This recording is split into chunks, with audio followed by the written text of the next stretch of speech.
Prologue. After producing my coming out story, I had no intention of writing about my brother ever again.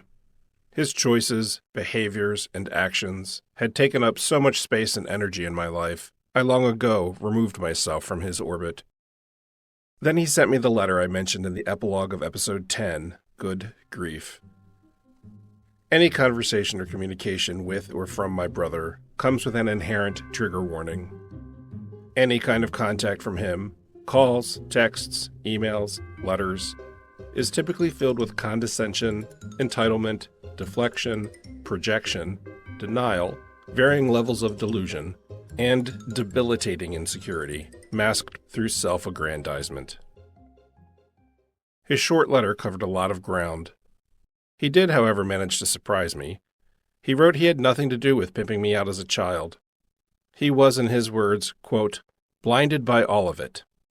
He positioned himself as having been caught in some, quote, plot, driven by his friends.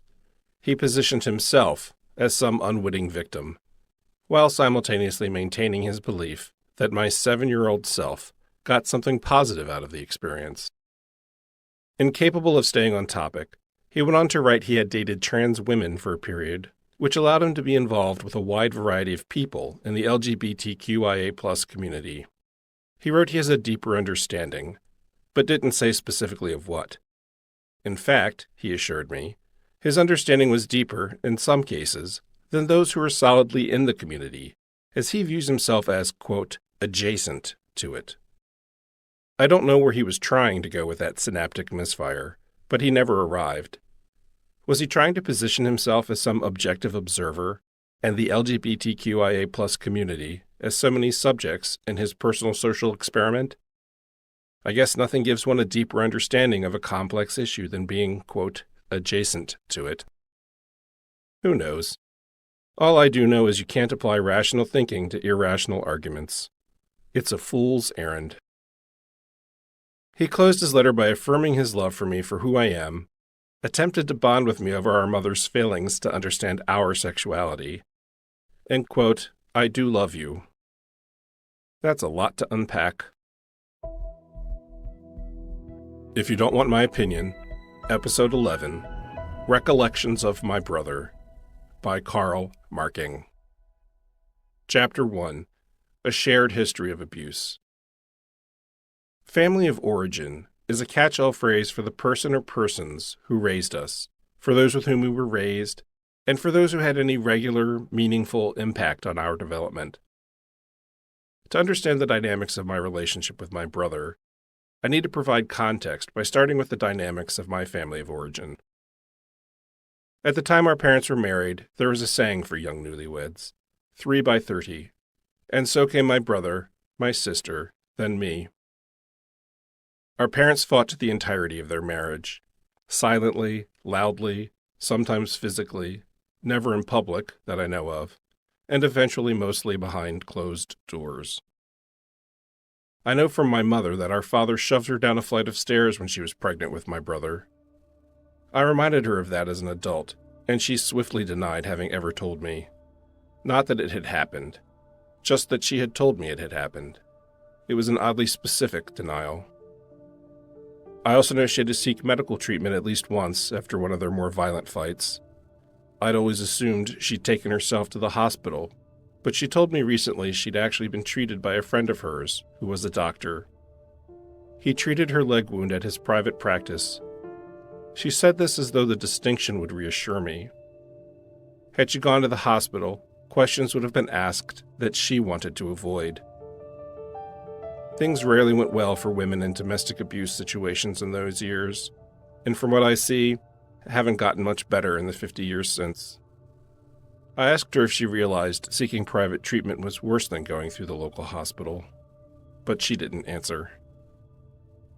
As for their verbal fighting, my sister and I did our best to avoid questions from outsiders about things inside our home. One day, the 5-year-old boy who lived next door asked my sister, "Why does your dad scream all the time? I can hear him in my room inside the house, with my windows closed." She once told me how embarrassing it was. What could she say?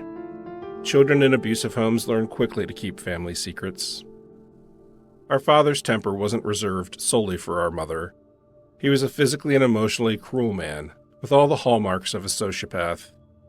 The legacy of their abusive relationship lives on in my siblings and me in varying ways. At one end of the spectrum, children of abusive families can spend a lifetime working to unravel the damage inflicted upon them.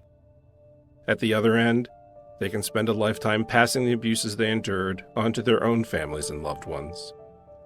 The aftermath for abused children is a messy, sliding scale with countless combinations of reactions and behaviors in between. One thing is certain: abuse is a cycle that rarely stops without conscious interruption. Our father had a direct abusive relationship in varying forms with each of us. The abuse from our mother was subtler and stemmed from her inability to navigate the unexpected realities of her marriage. In the early years, she most likely operated from a constant state of reaction, driven by her woundedness, and the harm she did to us was incidental.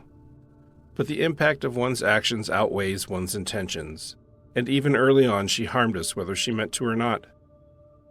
As time wore on and our father continued to beat her down physically, emotionally, and psychologically, her abuse toward us, still an extension of her experiences with him, evolved and vacillated between passive participation in our abuse, doing nothing to intervene, and active retaliation, lashing out at us in response to her pain. My brother, sister, and I paid the price for their war. We naturally acted out against each other in various ways based on what was happening either directly to us or within our home in general. Children mirror their parents' model of behavior. They are our first templates for everything about life. Once I'd outgrown my crib, my brother and I shared a room and a set of bunk beds. I slept on the lower bunk. His mattress was suspended by a framework of straight and coiled wire, through which I would stare at its faux patchwork fabric each night. My brain did its best to find patterns in the chaos: scarecrow-like faces with hats, crooked houses, farm fields or pastures. I'd make up stories about the images I saw until I fell asleep. Or didn't. I've had a sleeping disorder for as long as I can remember. As he slept, I'd listen for any creak of the hallway floor, any turn of the bedroom doorknob, and if the hallway light was on, I'd watch the bar of light under our bedroom door, anticipating it to be broken by our father's footsteps. Chapter 2. Warming Up. Although I managed to find a couple happy memories of time spent with my father, I have no happy memories of time with my brother. None. He was malicious and cruel for as long as I can remember. As a child, I was terrified of our basement. It had little natural light and was prone to flooding during heavy rain. The moisture attracted a particularly fast and furry spider that made my skin crawl. I also used to have a recurring nightmare of penises, about 5 feet tall, scrambling out of my brother and my shared bedroom closet. They'd snatch me from my bunk and carry me down to the basement as I tried to escape and screamed for help. The open entryway to the basement steps was off the kitchen, just behind a small table where we often ate breakfast as kids. It had 2 landings. The first was a few steps down at the side door off the driveway. The second was at the bottom of the staircase, with a 90-degree turn, and the final steps into the rec room. The steps were flanked by the exterior wall of the house and a black wrought iron railing. A lone painting of a sailboat on blue water hung on the wall facing up the steps toward the kitchen. It wasn't one of our grandfather's pieces, but some friend of our parents'. More often than not, as the 3 of us would descend the basement steps, capitalizing on my fear, they'd make me go first, and shove me if I took too long. My sister's shoves were harmless. "Hurry up, you're taking too long to suit me." My brother's shoves were forceful, and I often fell or stumbled down the final steps. I have a scar on my head to show for one of his more violent encouragements. I ended up splitting my head open on the railing. The basement was divided into 3 spaces. A rec room with some furniture that arrived when our father's mother moved in, an upright piano and a television. An unfinished area that housed our father's workbenches and tools, general storage for the house, and the laundry area. And an area that served as our parents' home office, that doubled as our father's dark room. He had all of the chemicals for a photography lab: the photogenic paper, the enamel-coated bins for the developer and stop bath chemicals, a large jar of marbles, a short length of line with clips to hold the pictures as they dried, and red work lights. The only thing missing were developed photos. I don't recall a single picture developed by our father anywhere in our home. Not one. What was he taking pictures of, and who were they for, if not to be hung in our home? No one ever discussed the presence of the equipment, but that dark room always made me feel sick to my stomach. Both my brother and sister found it hysterical to scare me. They'd often hide somewhere in my bedroom at night and jump out at me. In a safe home, this wouldn't have been a big deal. But our home was not safe, and the behavior left me constantly on edge and often in tears. I felt I had no safe spaces in my home. Once, as I was coming out of the bathroom, my brother and sister were standing on either side of the doorway and tripped me. Rather than falling down, which I imagined had been their anticipated outcome, I careened forward into the outside corner of the opposite wall and split my forehead open. More stitches and another scar. One of my brother's favorite tortures was to tickle me until I'd cry, or wet myself, as our parents watched in amusement. One child tickling another to the point the targeted child is crying or wetting itself is not play. It's domination, and it's abusive. Looking back at the bigger picture of our brother's behavior, I'd classify it as practice. The fact our parents did nothing to intervene both condoned and encouraged the behavior. He was emboldened, and his violence escalated.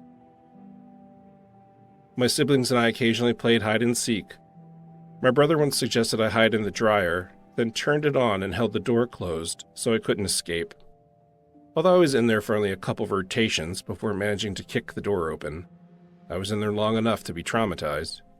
To this day, I can't tolerate small spaces. When I was around 4, our parents loaded up the white Chevy station wagon, and we made our annual summer trip to stay at our mother's parents' house in Wisconsin and visit with relatives. While filling up at a gas station along the way, we were given a collectible glass. My brother and I began fighting over it in our grandparents' kitchen. The layout of their house went kitchen, dining room, living room, and a short set of carpeted stairs up to the next level of the house. We were grappling over the glass in the kitchen doorway. I had my back to the dining room and was perfectly aligned with the stairs. My brother, 5 years my senior, waited for me to pull on the glass with all my might, smiled, and let go. Glass in hand, I stumbled backward through the dining room and a short section of the living room, unable to stop my momentum, until I hit the bottom step, fell backward onto the stairs, and smashed the glass to my face. It shattered and cut my eyebrow so deeply I needed medical attention. I was left with another scar. I'm reminded of that incident every time I look in the mirror. For a time, our father owned a small boat. He named it Windsong.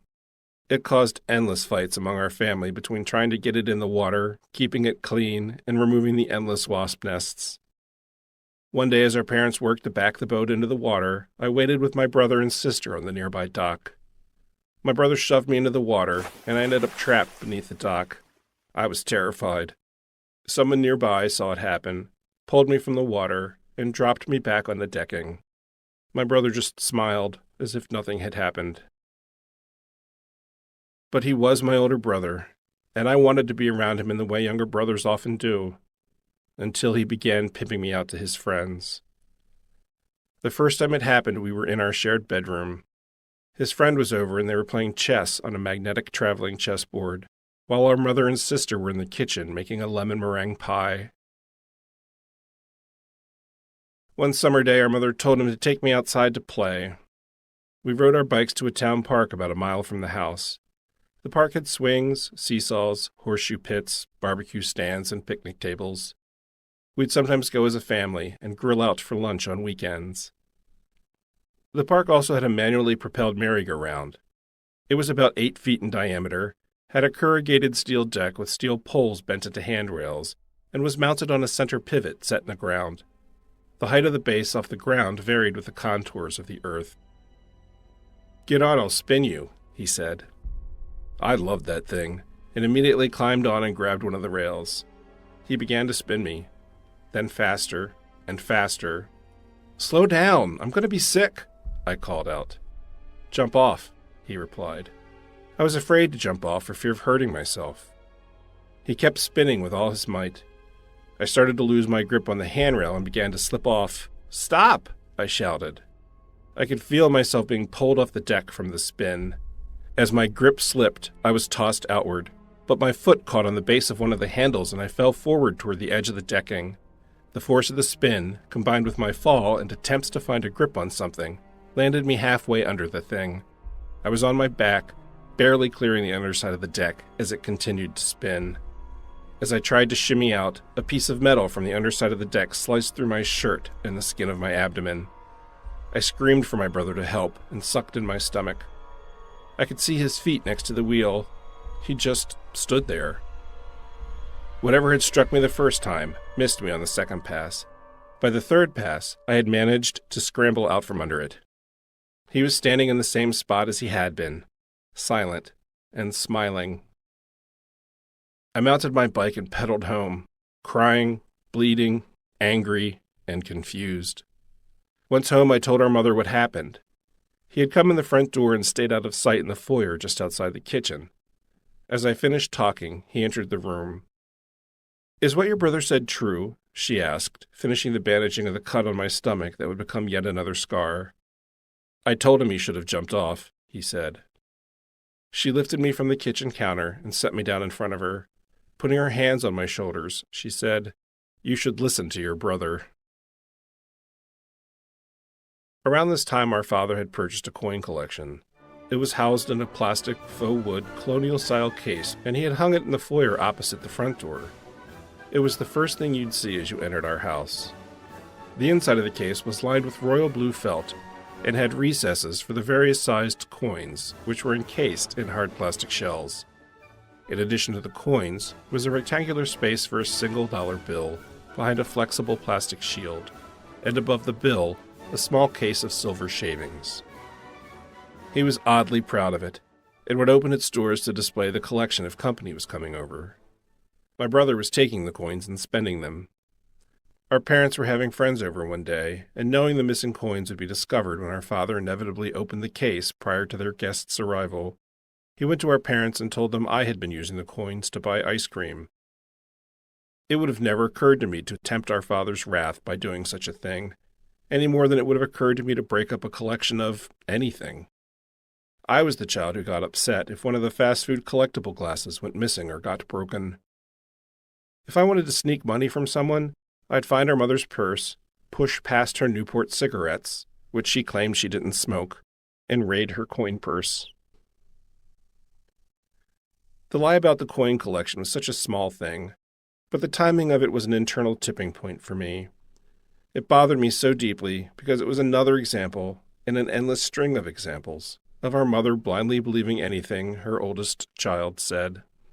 He could do no wrong in her eyes, and it left me feeling invisible and unsafe. Chapter 3. Getting Physical. The following summer, when I was 8, I had found the strength to no longer let my brother pimp me out. Again, in a preemptive strike, he ran to our parents as they were getting ready to go out for dinner and told them he'd found out I'd been exploring sexually with a male friend of mine. It was the coin collection all over again, on a more horrifying scale. It was also a brilliant first strike. He managed to control the narrative and deflect our parents' attention away from the larger issue at hand. Our parents never did circle back around on the matter, that I was aware of. I was so overwhelmed by my guilt and shame for my mother's clear disgust at the news I'd fooled around with a friend who was a boy and a peer, that I couldn't imagine how upset she would have been if I told her what my brother had been doing to me. In our abusive home, if we brought an issue to the attention of our parents, the blame would always be put on the person bringing up the issue. I think it was a control mechanism of some sort. They didn't want to hear about any of our issues, because they didn't want to have to address any of our issues. By putting the blame back in the lap of whoever brought an issue forward, we learned to stop bringing issues forward. Why bother? Later that summer, I was riding my bike to visit a friend who lived across the street from one of my brother's friends. As I neared my destination, my brother emerged from his friend's house and got on his bike.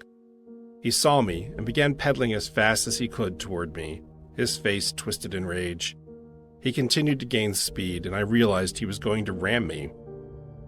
I pedaled as fast as I could toward my friend's house, planning to cut to the sidewalk to avoid him, but I misjudged his speed and the distance between us. When it became clear I wasn't going to make it, I stopped, got off my bike and onto the ground, then propped my bike up in front of me as a shield. The next thing I knew, he and his bike were in a heap by the curb. "Get Mom!" he cried out in pain. I got our mother and we arrived in the car. She helped him up off the ground, looked at me angrily and said, "I'm taking him to the hospital. I'll deal with you when I get home." He had broken his collarbone. She never did talk to me later, and I don't recall having been beaten or grounded for the incident. Decades later, I learned she thought I'd intentionally hurt him in retaliation for his pimping me out to his friends. In hindsight, my lack of punishment makes a sick sense to me within the context of the dysfunctional culture that was our family. I've often wondered if that incident happened because my brother had been forced to cash some check with his friend that he had originally arranged for me to pay.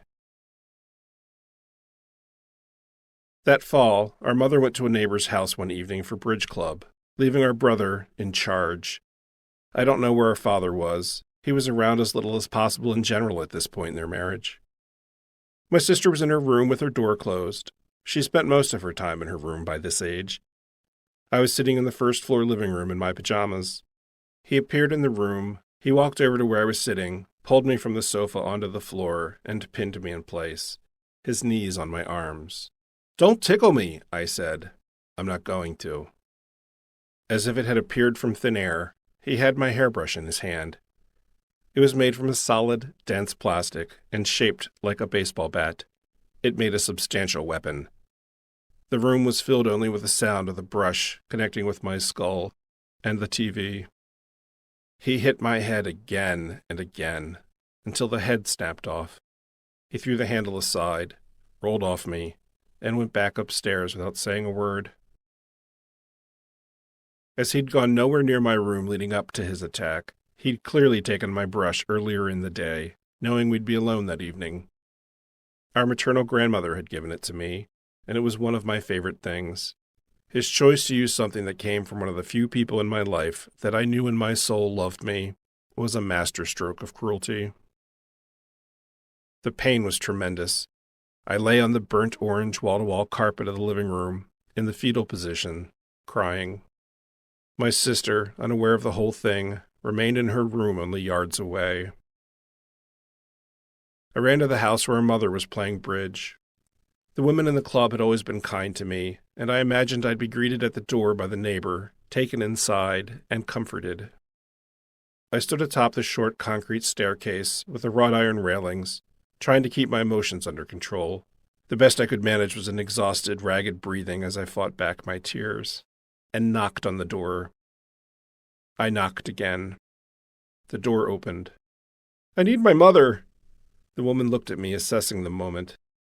"Wait here," she said, and closed the door. It was a cold October night, and she left an 8-year-old child standing at her door wearing only pajamas. Eventually, my mother opened the door and stood in the doorway. I lost all control and burst into tears. I was practically sobbing as I told her what had happened and pleaded with her to come home. Rather than take me into her arms and comfort me, as I had fantasized she would, her face hardened. "What are you doing here?" she asked, without so much as opening the storm door. The tone of her voice stopped my tears. "You're embarrassing me. Go home. I'll deal with you later." She stepped back and closed the door. I stood on the front porch trying to process what had just happened. She offered not a single word of kindness or physical comfort. She actually made me feel as if I had done something wrong in seeking her protection. I walked home in fear of what I'd be returning to, but nothing else happened. That night marked the end of any trust or interest I had in my brother. He'd beaten it out of me. I did all I could to avoid or hide from my brother and father for years. When I look back on my childhood home, I see it in terms of hiding places.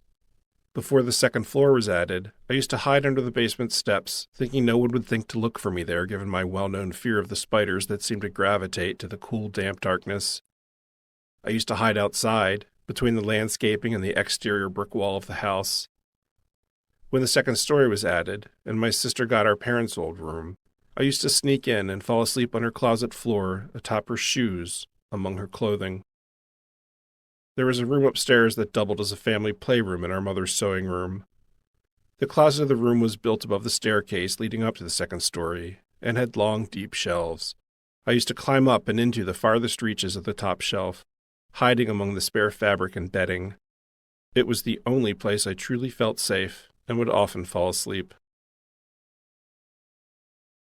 Chapter 4. Adolescent Exploration. My brother, now in high school, was getting stoned, huffing whippets, drinking alcohol, smoking, and chewing tobacco, all of which made him more belligerent and unpredictable than usual. The chewing tobacco, or chaw, was a particularly disgusting phase. He'd leave cups or cans of his tobacco-laced spit all over the house. On the plus side, he wasn't around as much. I used to explore his bedroom from time to time when he was out of the house. I'd find bongs, rolling papers, and once found a container of oregano and a bottle of formaldehyde. I'd already heard he was allegedly soaking the oregano in formaldehyde and selling it as pot. Our father went through a phase where he would leave the house early to go to the gym before work. Almost as soon as he closed the door behind him, the house would be filled with whatever song my brother was into at the time, as he blared the music from his bedroom stereo. Who in my family will ever forget his Whoa, Black Betty phase by Ram Jam? Whoa, Black Betty, bam-ba-lam, whoa, Black Betty, bam-ba-lam, Black Betty had a child, bam-ba-lam, the damn thing gone wild, bam-ba-lam, whoa, Black Betty, and so on. At a time when I was listening to songs like Muskrat Love by Captain and Tennille, his musical choices each morning were a jarring alarm clock. He was once given an electric guitar and amp. He had also been allowed to install a locking deadbolt on his bedroom door. I was surprised when the lock appeared, as our parents didn't allow us much privacy. They were out of the house one day when our brother turned his amp all the way up and began playing his guitar. It could be heard houses away. No matter how my sister and I screamed for him to turn it down, he wouldn't. So we searched for his hidden deadbolt key, found it, locked him in, and killed the power to his room. Ignoring his screams, for power and freedom, was much easier than ignoring his guitar playing. Chapter 5. Violent Pursuits and Mixed Messages. My brother's temper continued to escalate through his teen years. He was building bazookas out of beer cans with his friends. They'd duct tape them together, end to end, and launch tennis balls propelled by lighter fluid and other accelerants at whatever target they chose. He set the blue spruce in our front yard ablaze with a lighter and an aerosol can of Right Guard underarm deodorant. He was picked up by the police for shooting the windows of a local liquor store with a pellet or BB gun from an adjacent area of undeveloped land that ran between the highway and our neighborhood.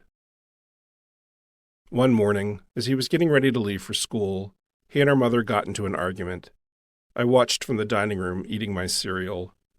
They were in the kitchen by the gas cooktop, facing each other. He had his back to me. I saw his hand curl into a fist just before he punched her in the stomach. She doubled over, unable to catch her breath, as he ran by her and out the front door.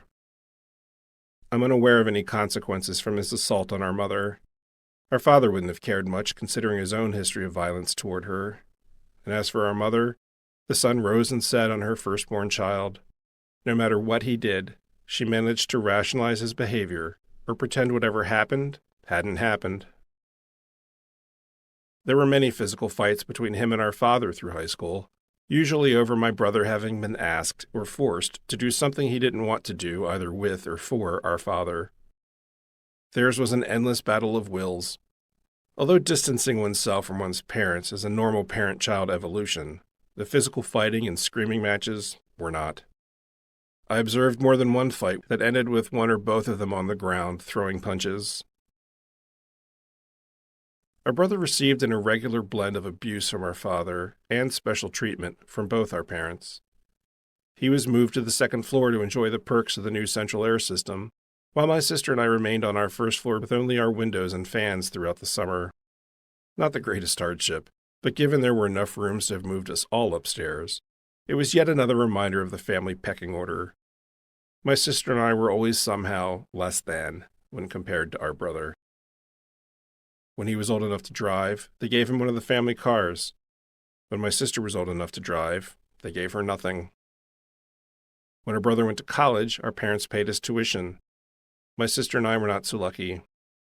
The disparities between how our parents treated the three of us were never ending. The fall I started 8th grade, my sister was a junior in high school, and my brother had left for his freshman year of college. After the thrashing he'd given me when I was in 3rd grade, I wanted nothing to do with him. When he started drinking and getting high, I hated being around him. His departure was a happy day for me. It was as if a weight had been lifted from my spirit, and I could relax. His behavior didn't change, simply because he'd started college. I witnessed a particularly frightening example of his violence while he was home on break. The language classes at our high school would take an annual trip abroad over spring break. The French class would go to France, and the German class to Germany. Our brother had taken German in high school. When it was time for his class to make the trip to Germany, our parents wouldn't pay for it, so he didn't go. Now it was our sister's German class making plans for the same trip. She announced during dinner one night that she intended to go. Our brother immediately launched into a condescending explanation as to why she couldn't go, which boiled down to his conviction that since our parents hadn't paid for his trip, they couldn't pay for hers. The problem with his argument was that our sister had always been a saver. For as long as I can remember, she understood the value of money. She knew that money meant a certain amount of autonomy and freedom, so when, in response to our brother's commentary, she said, "I'm going to use my own money, so I am going," he became instantly enraged. He could not believe she would get to go when he had not. When he realized there was no way to stop her, his anger became savage. Their verbal sparring turned into a physical fight that ended with him throwing a fork at her face with such force it stuck in her forearm, which she had raised to protect herself. How they handled that trip illustrates a core difference between my brother and sister. He felt entitled to things, while she knew she had to earn them, which she did, by herself and for herself. After that particular fight, she had nothing to do with him unless forced. Chapter 6. Family Restructuring and Betrayal. Our mother had moved out of our parents' bedroom and into the first-floor guest room, where our father's mother had stayed before they put her in a nursing home. Near the end of my freshman and my sister's senior year of high school, as our brother was wrapping up his second year of college, our mother sat my sister and me down to tell us she and our father were getting divorced. Given our father's abuse and years-long infidelity, neither of us was surprised at the news. I was relieved. Allegiances formed. Mine came easily as our father had already disowned me. My sister had similar experiences with his violence and mind games. We were both in our mother's camp. Our brother tried straddling both sides, though spent most of his time with our father. When the school year ended, my mother, sister, and I took what used to be our family's traditional summer trip to see our maternal grandmother. When we got back, my mother and brother had their first fight in which my mother held her ground. Apparently, while we were away, my brother let himself into our part of the house, took all of our mother's legal documents concerning our parents' divorce, and gave them to our father. I don't know how she knew, but she did. "How could you do this to me?" she kept asking. She was truly devastated. Chapter 7. Old Issues in New Places. The following summer, our parents finalized their divorce. Our father bought our mother out of the house and sold it the following month. My mother told me she'd rented a place for us to live. The first thing I noticed as we pulled up in front of the 2-story house in one of the worst parts of town were the children's toys strewn all over the front yard and porch. This is where we're moving? No answer. Are the current people moving out at the end of the month? No, my mother replied. I rented the first floor. The second floor is a separate unit, and they have young children. Terrific, I thought. Let's go inside, she said brightly. We stood on the front porch as she looked in her purse for the key. The view across the street was a 2-story concrete support wall for a bridge that spanned the train tracks which ran beside the house. It blocked the sun from reaching the windows of the first-floor apartment. "Here we go," she said and opened the door. "What's that smell?" I asked, knowing instantly it was cat urine. "Don't worry about it. The landlord said he'd have the rugs cleaned." The door to the apartment opened into the living room. Through the living room was a small dining room with a small kitchen off to the right. "I think the dining room was bigger once, and they divided it into one of the bedrooms," she said. Between the dining room and kitchen was a short hallway to the rest of the apartment. The first door on the left opened onto a small bedroom. "I was thinking this could be your room," she said. "It would barely fit my twin bed and desk." The smell got worse as we went deeper into the apartment. "What's that other smell?" I asked. "Fuel oil. There's an oil tank in the basement off the kitchen." Jesus, I thought. We passed the small bathroom to the last 2 rooms at the back of the unit. "I'll take this bedroom," she said, referring to the one adjacent to the bathroom. "This other one can be for your brother or sister when they're here." I looked around the dark, filthy apartment with the stained, smelly carpeting and accepted the situation. "When do we move in?" "Next month." "Okay." We moved in the following month. One Saturday that fall, I stopped by the local music store. They had a few arcade games, and I worked there under the table to get out of the house, have some spending money, enjoy the air conditioning in the summer, and play games. I arrived before opening, and the owner let me in. "Linda will be in soon," he said. "If you want to work, grab a razor blade and scrape the old tape off the storefront windows." Linda was his assistant, and the one who turned my skulking around the store into a part-time job. I'd fetch them sandwiches from the mall's deli, buy her lottery tickets, and was the store's custodian and stock boy. I was up on the ladder scraping the windows with a straight-edge razor blade as Linda flew through the front door in a rage. Startled, I sliced my thumb open. "You're late," he called out to her. "Again," he said under his breath. "I will never understand," she continued, ignoring him, "how people can be such cruel assholes." She gently set her bag on the counter nearest her and dropped her coat on the floor. "Carl, you're never going to believe it. I was driving on the highway by Arthur Treacher's, and the people in the car in front of me, going like 40, rolled down their window and dropped this out." She reached into her bag and pulled out a yellow tabby kitten. It was a boy and still had blue eyes. He was mewling loudly and kept trying to scramble out of her hands and up her forearm.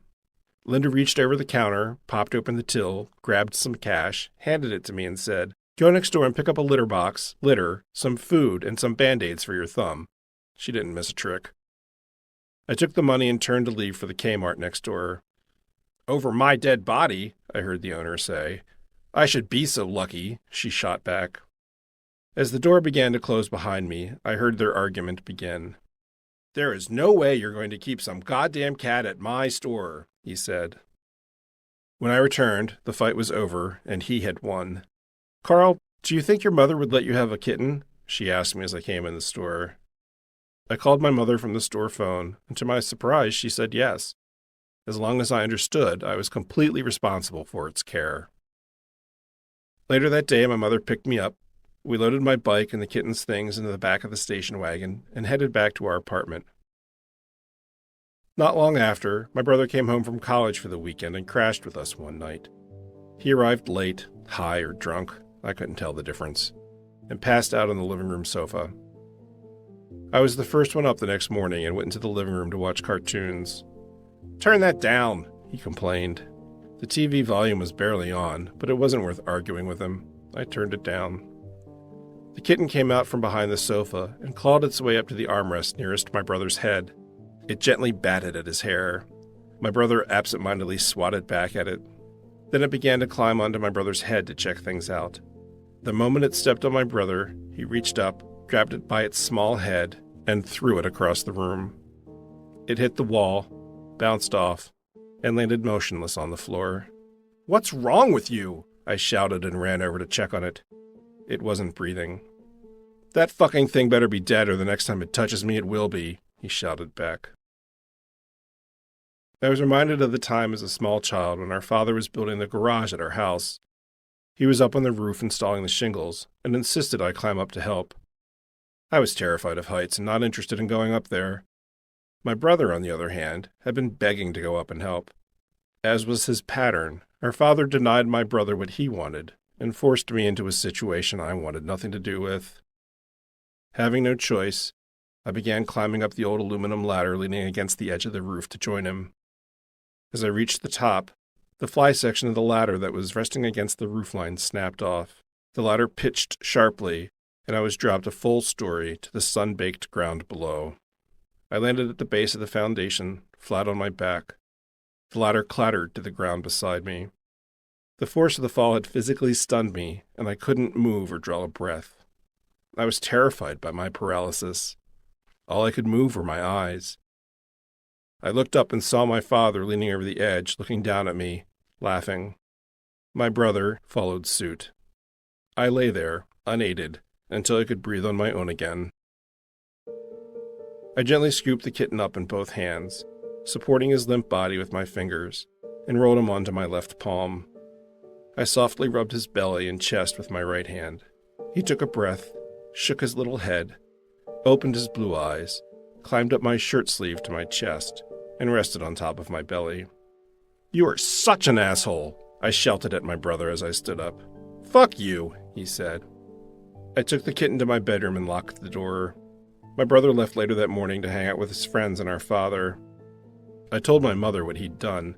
"It shouldn't have scratched him," she said. "Is that what he told you? Did you see a scratch? How does that justify throwing a kitten against a wall?" She said nothing and left the room. The following February, our mother bought a small 3-bedroom house in the neighborhood adjacent to where we'd grown up. Other than holiday dinners, my brother's visits home from college were spent mostly at our father's new place with his new wife. The same year I graduated from high school, my brother graduated from college and moved out of state. That Christmas, he, my sister, and I were all together at our mother's house. His energy was all over the place, and I came to learn he'd started using cocaine. He told me over the years about his drinking, his use of whippets, and his pot smoking. His coke usage was no different. He once told me how he and a friend used to try and get said friend's dog stoned by exhaling their smoke into its face. It was as if he took pride in these things, as if he felt his self-medicating behavior made him a rebel or more of a man. They just made him erratic, violent, and generally more obnoxious than usual. Hours after he left, I was sitting at the kitchen table and suddenly got a nosebleed. Between the electric baseboard heat and the kerosene heater we ran to offset the electric bill, all the moisture was removed from the air. I constantly had spontaneous nosebleeds whenever we heated the place. I tilted my head back, pinched my nose, stood up, and walked toward the bathroom. "You're having a lot of nosebleeds," my mother called out. "Are you doing cocaine?" I kept walking and called back, "Wrong son." "What does that mean?" "You only have 2 sons. You know exactly what it means." She didn't say another word. The fall semester of my junior year of college, I had to have some repairs done to my car. I needed someone to follow me to the dealership to drop off my car and take me back to campus. My brother happened to be in town, and my mother, not wanting to be bothered, hounded him into taking me.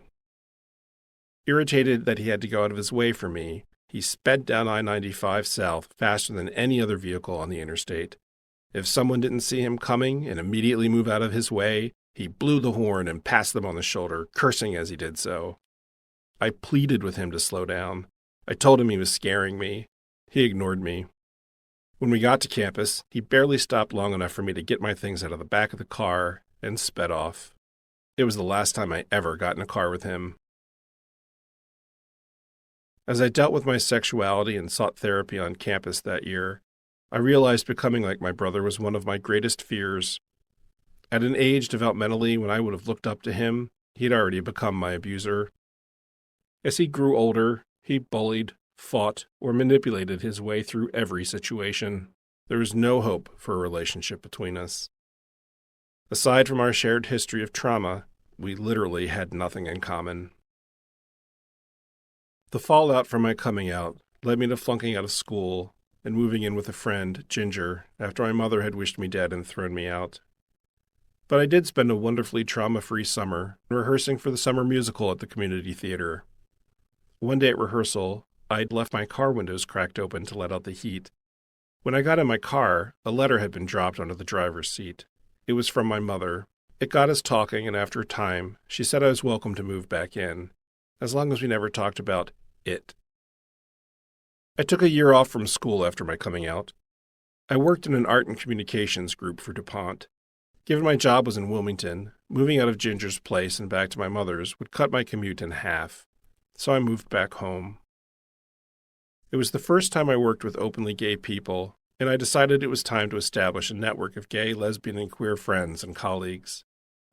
To find people my own age, I became involved with the nearby University of Delaware's Lesbian, Gay, Bisexual Student Union, which allowed people from the community at large to participate in their activities.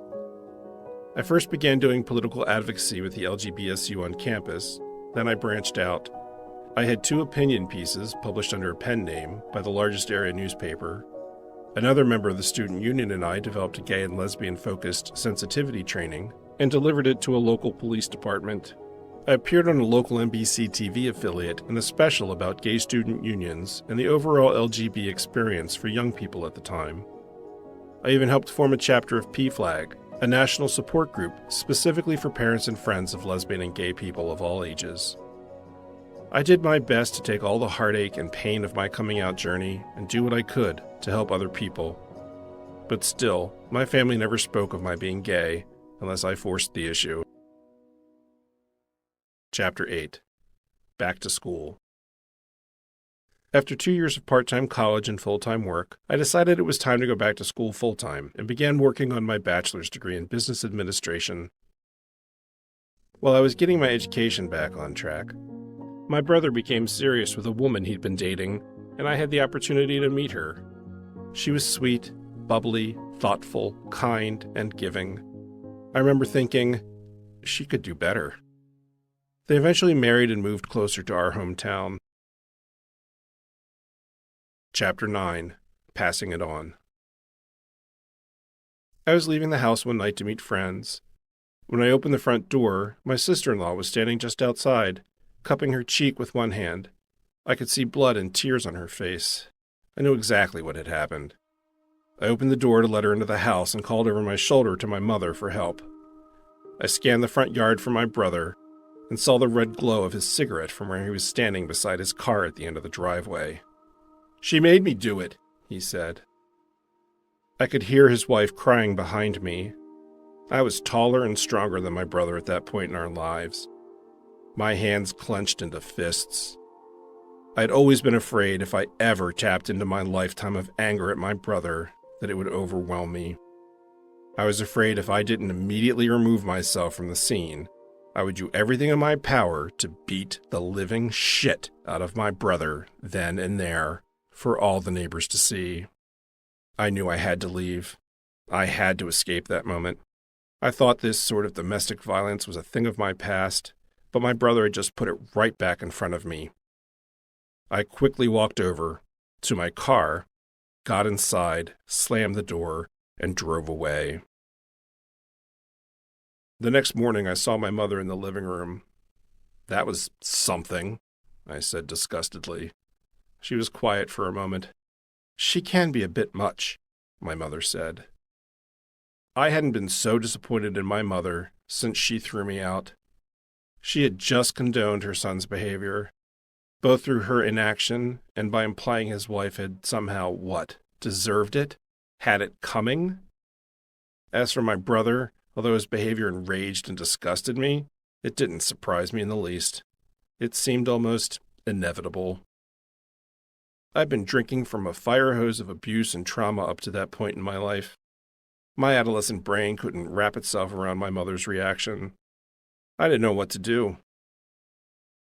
I'd been seeing a therapist regularly for a couple of years to work through my abuse and to find better tools to navigate the dysfunction of my family. I was only beginning to unpack my history. One strategy that I had begun to grasp at that time was that sometimes all one can do for oneself is to not knowingly put oneself in a crazy-making situation. I grabbed my things and left the house. Chapter 10, My Great Escape. I'd met a graduate student through the LGBSU named Jack. We became close friends. We were at a gay club one night, and he kept making eyes with a man he was attracted to. He didn't have the courage to introduce himself. I grew tired of that in about 5 minutes, walked up to the guy, and told him of Jack's interest. They started dating, and eventually moved in together. When Jack was offered a job in Arizona that he couldn't refuse, they moved. A new neighbor of theirs was a flight attendant, and kind enough to give me buddy passes to fly out and see them for free. We spent my visits two-stepping, sightseeing, playing cards, and laughing. There was always so much laughter. After what my brother had done to his wife, I wanted to put a continent between me and my family. I asked Jack and John if they thought I'd like Arizona, and they invited me to spend the summer before my final year of college with them to find out for myself. I loved it. I decided I was going to move to Arizona once I graduated. My plan was to live at home for 1 full year after graduation, save as much money as I could, and make the move west. I graduated with honors the following spring. Chapter 11, Adulting. The December after I graduated from college, after many failed romances, I met a man at a friend's birthday party. His name was Michael, and he worked in retail as a service writer for a car dealership. By the end of that night, I felt he was the one. Although he lived an hour away, we started spending most of our free time together. As I fell in love with him, my plans for Arizona faded. To my surprise, my sister, mother, and sister-in-law truly liked him and welcomed him with open arms. My brother had nothing to say on the matter. The first year Michael and I were together, my sister-in-law got pregnant. I very much wanted to be an uncle and active in this child's life. There was a sense of excitement in the family, and we all seemed better able to tolerate one another as a result. It seemed maybe, possibly, we could form some sort of a family after all, so we played family. I moved in with Michael, and my nephew was born soon after. We had my family up to our apartment for dinner the week before Christmas, as we were traveling to Michael's parents' house for the actual holiday. It was the first time my brother had ever been in one of my apartments. Things went well enough. I got to hold my newborn nephew and learn to change a diaper. That visit is the happiest adult memory I have of time with my family. Soon after my nephew was born, Michael and I bought our first home. It hadn't been updated in decades, which made the price right, but required all of our free time to update and renovate it. As the years unfolded with Michael, I realized any time my brother decided to have a party with people other than our immediate family, our invitations always came at the last minute. My brother, his wife, and Michael all worked in retail, and Michael worked most Saturdays. In retail, if you want a holiday or a Saturday off, you have to ask far in advance, something my brother knew well. His last-minute party invitations put me in the position of either having to go alone or not go at all. Once I figured out what was happening, I stopped going. I had more important ways to spend my time than going solo to my homophobic brother's house. I regretted not being able to see my nephew, but I wasn't going to play my brother's games. Chapter 12, Homophobia. When my nephew was young, he expressed interest in watching musicals. My sister-in-law told the family our brother wouldn't let him. My mother, sister, and I thought it absurd, given we'd grown up watching musicals as children. It turned out he wouldn't let his son watch musicals because he was afraid they may make him gay, allegedly. It was something right out of our father's playbook. When I was a child, my father often told me he named me Carl with a K because, quote, the only Carl with a C I ever knew was a faggot. Sexual orientation is determined by genetics, and nothing else. The gene was identified in the 1980s, and the science has long been settled. Eventually, Michael and I decided to get married. It wasn't legal at the time, but we'd been together for the better part of 7 years and wanted to have the ceremony for us, as a symbol of our relationship. When my brother got our wedding invitation, He called me to say he and his wife would be happy to come, but that he would not be bringing my nephew, because he didn't want to expose him to that lifestyle. I was furious. Michael and I adored my sister-in-law, and she adored us. She was not the problem. I told my mother that I'd been putting up with his hateful bullshit for 30 years, and enough was enough. He can stay the hell home, I told her. Given he'd only been to our home one time in all the years we'd lived there, I'd be damned if I'd have his blatant homophobia at our wedding. Our mother pleaded with me to include him to keep the peace in the family. Out of my love for her, we ultimately kept him on the invite list, something I have regretted ever since. My brother's continued homophobia drove yet another wedge between us. A few years later, my sister-in-law had told the family that my nephew wanted a toy kitchen.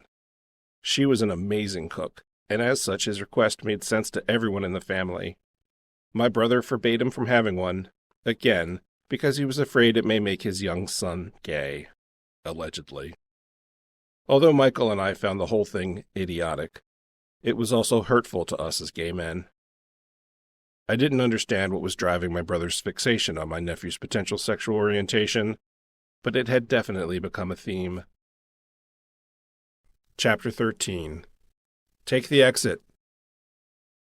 My brother's next brilliant move was to attempt to implement a pay-to-play scheme for access to his son. He told me if I wanted to spend time with my nephew, I should do something for him, my brother, like buy him tickets to a concert. He suggested Peter Gabriel, who was a favorite of his in touring that year. I saw him years ago in Arizona, I replied excitedly. It was one of the most amazing concerts I have ever seen, I said, then hung up on him. Time passed, and Michael and I went our separate ways. We had had a long tradition of having an annual Christmas party, something I continued once I was settled into my new home. I tried again to connect with my brother and his family and invited them. A snowstorm entered the forecast the day of the party, and most people called to give their regrets and wish me a Merry Christmas. The message my brother left on my machine stood out from the rest. Due to the impending snowstorm, I cannot, in good conscience, risk the health and welfare of my personal property or jeopardize the health and safety of myself or my family by driving on snowy roads. We regretfully will not be attending. He wasn't being funny. His communications were always over the top. It was the same when my nephew earned straight A's on his report card. He sent my mother, sister, and me the following email. We are very pleased to share that he brought home a straight A report card for the third marking period. Please join us in congratulating him on this achievement. Most everything he wrote or said read or sounded like a press release written for strangers. Another year and another Christmas party. I once again invited him and his family.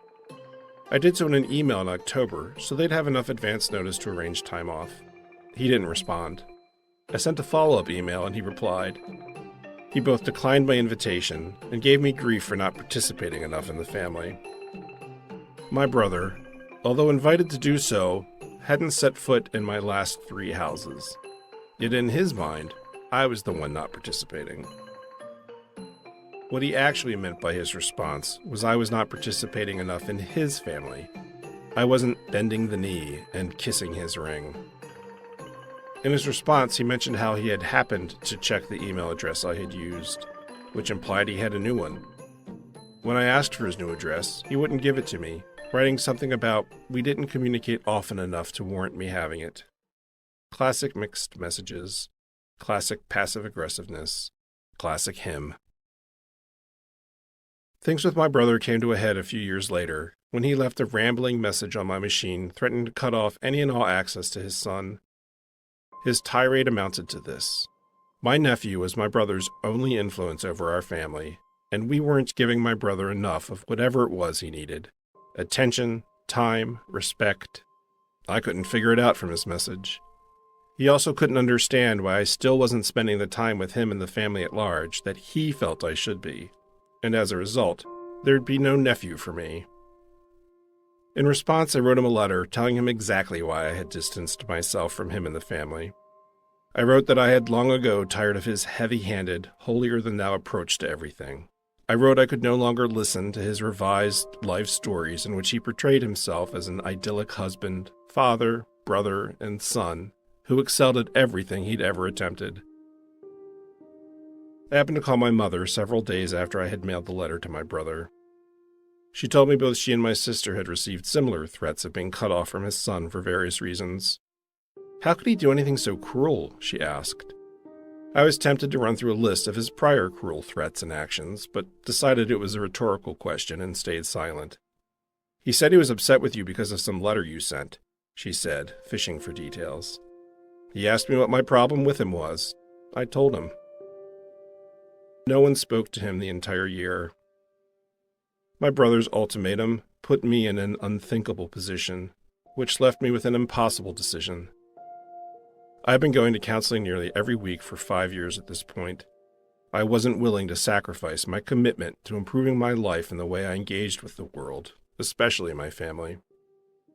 My choice was to either swallow a lifetime of my brother's inexcusable behavior to spend time with my nephew, or pull away and choose a healthier path for myself. The only healthy choice I could make was to let go. I pulled away from my brother in all respects, which left me no access to my nephew. It was the hardest choice I'd ever made, but the right one, for me. I simply could not engage in my brother's erratic, tyrannical behavior any longer. His attempt to use his own son as a pawn was repugnant. During the year following my brother's ultimatum, when my nephew had a concert, my mom and sister attended without letting my brother know and sat by themselves. My mother had Easter with me that year because she wasn't speaking with my brother and my sister had other plans. That summer, my mother emailed me to say she'd run into my nephew at the local Walmart, and it was the first time she'd seen her grandson in months. That Thanksgiving, my sister was on the outs with all of us. I ended up spending the holiday with Michael, my sister with a neighbor, and my mother at the local diner. By the end of the year, they all had reconciled. I chose to maintain my distance. I felt as if life had given me an off-ramp from the craziness. One thing I've learned over the years is that when life offers you an out in the midst of a crazy situation, take it. So I let go. The best I could do was hope that perhaps, in time, once my nephew turned 18, he'd seek me out one day, and we'd be able to develop a relationship on our own, outside the dynamics of our very dysfunctional family. I had no more contact with my brother, except for one event at our sister's house. I was recovering from my strokes. He and I hugged each other, due largely to the fact that I was still suffering from emotional lability at the time and had trouble regulating my emotions. But after that, nothing. I took the exit from my family's wounded, chaotic, crazy-making behavior. I often wonder what it must be like to have a supportive, loving family of blood. But the family I've collected is enough. My family of 2, with my husband Jim, is enough. Epilogue. As children, I gave my brother a yellow diary with a locking clasp and the image of the cartoon character Ziggy on the front. When I realized he never used it, I started to. It became my first journal. I've been journaling and writing ever since. It kept me sane in a crazy household. I've saved every meaningful letter and postcard I've ever received. I have boxes of correspondence, arranged by year. I also began journaling digitally in the 90s. When the internet entered the scene, I began saving emails. Smartphones eventually allowed for text message exports. Then came Facebook posts, comments and messages, and extracts of same. I've saved everything of any importance because I knew, one day, I'd write. I never imagined podcasting, but here I am. The story my brother told in his recent letter was a stark contrast to the prior written exchange we had regarding his pimping me out. In that version, he owned his involvement and attempted to apologize for not doing a better job as my older brother to protect me. It was also in that version that he first introduced his conviction that I got something positive out of the experience. Many years before that, he portrayed himself as my protector and recalled an alternative version in which I had said no to his first friend, a boy who, in all his subsequent retellings, he includes in his list of my abusers. His story has changed each time we've touched upon it over the last 30 years, while mine has remained consistent. I know what happened. My distance from the family led to an unusual phenomenon. I became the repository for stories of my brother's antics. The things my sister and I learned around the time of his divorce in 2016 were shocking, but in the end, none of that matters. Like our father before him, my brother blew up his own life through his behavior. It's all so tragically familiar. Though I have forgiven him for what he's done to me, I have no love for him. People often believe hate is the opposite of love. The opposite of love is indifference. I feel indifference for him and the life he's made for himself, and that's all I feel. To my brother, who thinks declaring his love for me in a letter, after a lifetime of abuse, homophobia, and threats, somehow equates to a loving history between us. We haven't had an emotionally intimate conversation since the late 1980s. He hasn't set foot in any of my homes since the end of the 20th century. He has absolutely no idea who I am or what love is. I know I didn't understand love coming out of our family of origin. We received such divergent, mixed messages about love and intimacy. I spent a very long time in therapy trying to undo the double messaging from our parents about what love means. As an adult, I came to realize love means different things to different people. There is no single, universal definition for love. To some, saying I love you means that they have the right to treat you however they choose, because they love you. To others, it's a verbal contract, and once they tell you they love you, they believe you are required to love them back. To some, it may mean that they can lie to, cheat on, and steal from you, because that's what love means to them. When you get to the point with someone where the L word starts being used, don't assume that your definition of love is the same as the other person's. Have a conversation about what love means to each of you within the context of your relationship. And then, it's all about behavior, behavior, behavior. Look to their behavior to see the truth of who they are and how they define love.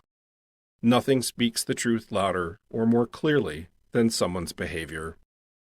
It is how people behave that reveals their true selves, whether they like it or not, and whether we like it or not. Finding my path out of my family's dysfunction is still ongoing. Growth is an awkward, uncomfortable, and sometimes painful process. As cliché as it may sound, pain is the cornerstone of growth. Often, it isn't until a situation becomes so uncomfortable, so painful, that we finally work to find relief by finding a different way of being, a different way of engaging, and we imagine a different, better life for ourselves.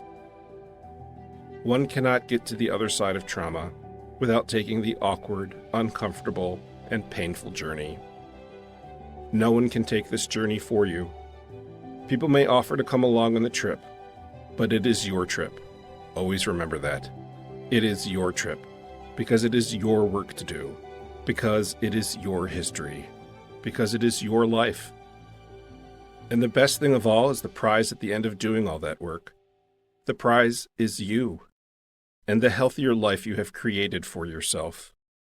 You won't be exactly the same person you were when you started, but you will be more comfortable in your skin and all the stronger and more intact for the commitment you have made to yourself.